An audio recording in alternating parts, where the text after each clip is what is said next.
વહેલી સવારમાં એક વ્લોગ કાઢશું બાળને આપણે જાહું દુકાને. આપણે ઘણા બધા કામ છે, પાર્સલ આવવાના એ બધા ગોઠવવાના છે, એવું જ કરવાનું છે.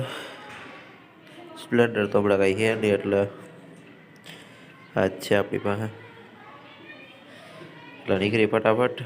આનો પંખો નીકળી ગયો તો એ આપણે ફિટ કરીશું, પછી અત્યારે મૂકી દેવું.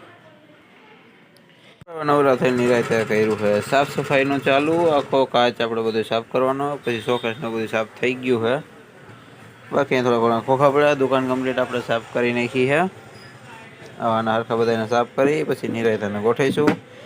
પછી આની યુટ્યુબ ચેનલ માટે વિડીયો બનાવવાના છે. થોડાક આપણે ગ્રાહક પછી જે આવે એને સમજાવવાના છે. તો પછી આ કામ આડુંથી આપણે મૂકવું જોઈએ.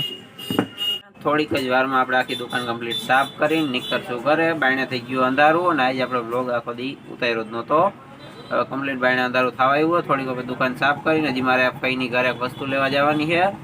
ત્યાંથી પછી આપણે દેરડીને ખોડલધામ થઈને ગાડી જવા દેવું સીધી આપણી ઘરે. આપણે કદી સાફ સફાઈ કમ્પ્લીટ ચાલુ. બધાએ બોક્સ સરખા કરી નાખી.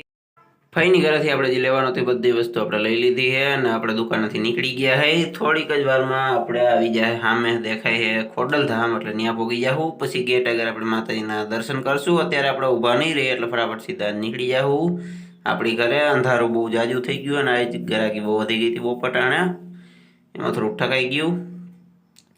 બાકી ખોડલધામની લાઇટો તમને દેખાઈ ગઈ છે.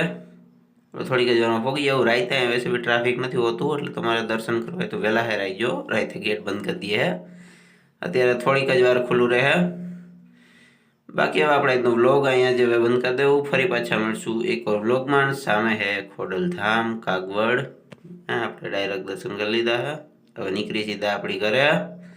હજી આપણે થોડોક રસ્તો બાકી છે, એ પૂરો કરીએ અને ઘરે પહોંચી જઈએ.